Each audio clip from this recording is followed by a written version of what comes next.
what GMOs are? Genetically modified organisms? Yeah. Yes. Well, vaguely. I do not. Yeah, I've heard of them. Yeah. But that's about it. Genetically modified organisms. Oh, okay, then yes, I do. Okay. I didn't know the acronym, but yeah.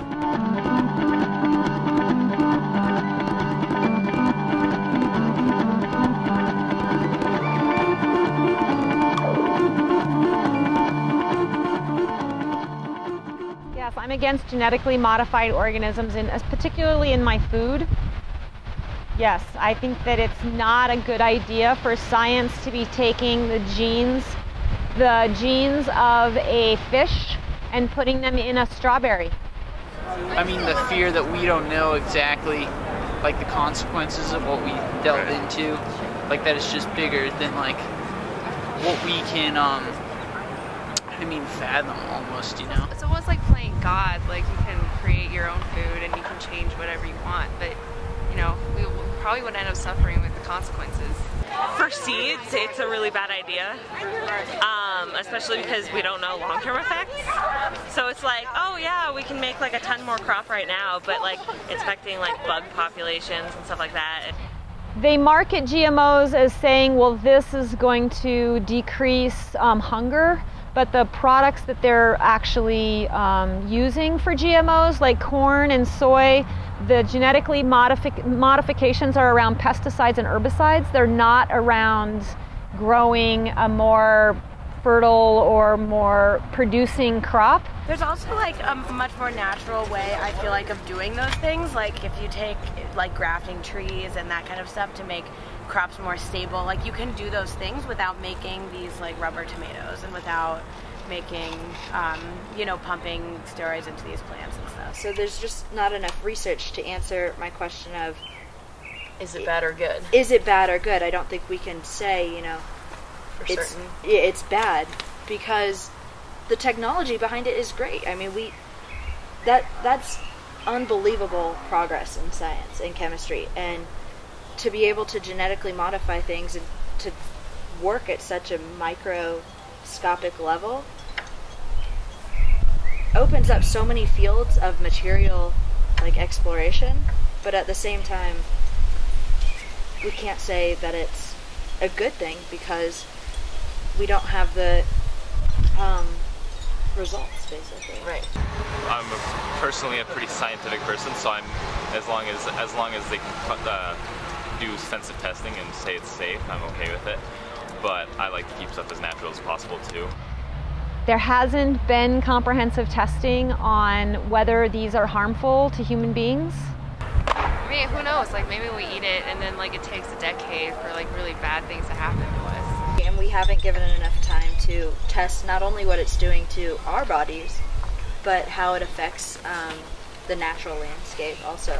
There is a pesticide called imidacloprid, which is used, they coat the seeds with it, and then when the seeds grow, it gets incorporated into the plant. And so bees are picking up nectar and pollen that have this pesticide embedded in the food, and obviously they're an insect. Are bees important?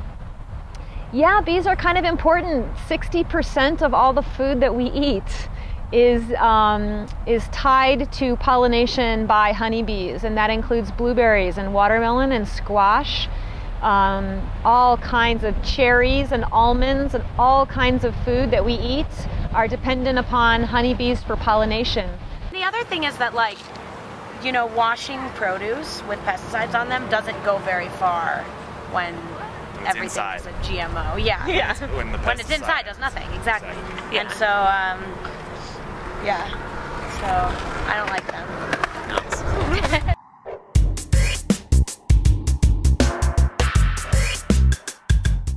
I'm from Minnesota, so corn is in my blood. I eat a lot of corn. And I eat organic corn, I eat genetically modified corn.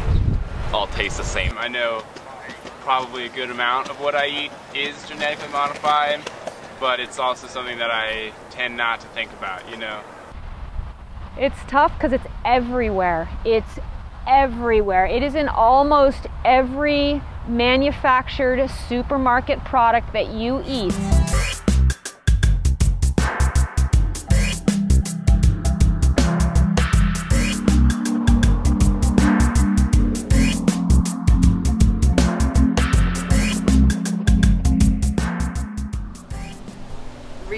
reconceptualize our farming practices, reconceptualize them so that we don't have a dependency on genetically modified foods, so that we're not trying to grow foods where they don't want to be grown. I think it was really important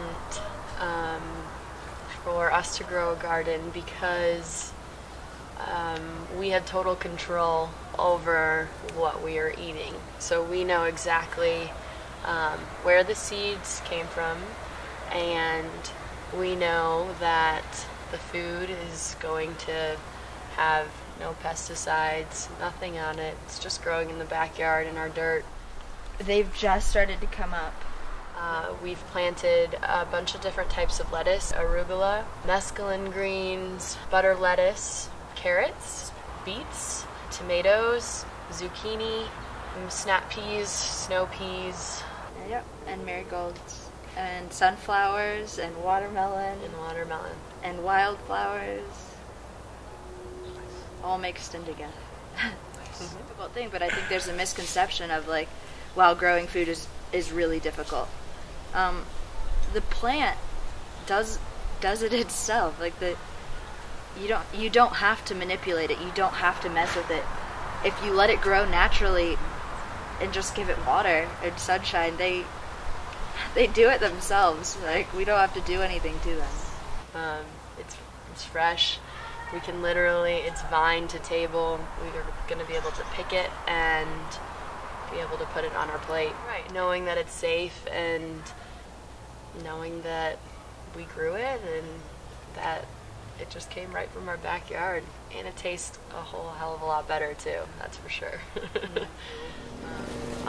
They have the right to know if their food is being genetically modified. I think labeling is a huge part of it that, I don't know, that we haven't really done for people.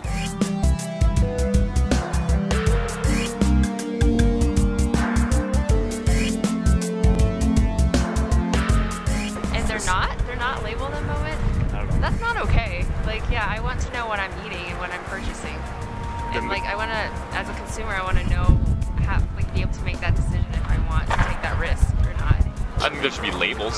People should be able to choose, but I don't think it should be banned either. I think people should make their own decisions. We're all adults. You can decide for yourself. For all I know, it could be fine for you, but when the people who are producing it and making billions of dollars say, like, we don't want you to know, it's like, okay, that's really worrisome. I mean, if it's safe, then you should have no problem letting people know.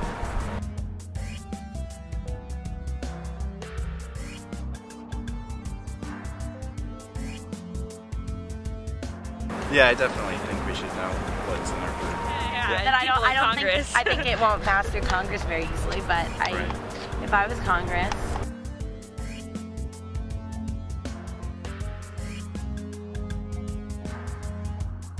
Labeling is the one way that people are going to be able to know. Know what you're eating, and know where it came from if you can. Well, I mean, so haven't we gone too far? Can we even fix it now? I think it's really important to get involved on this issue, and you can get involved in your local community. That's probably one of the major downfalls of our society in general, is our food culture and just how little we respect food as a necessary part of life. It's just, food is something you do and not something that is a part of you and that you have to respect.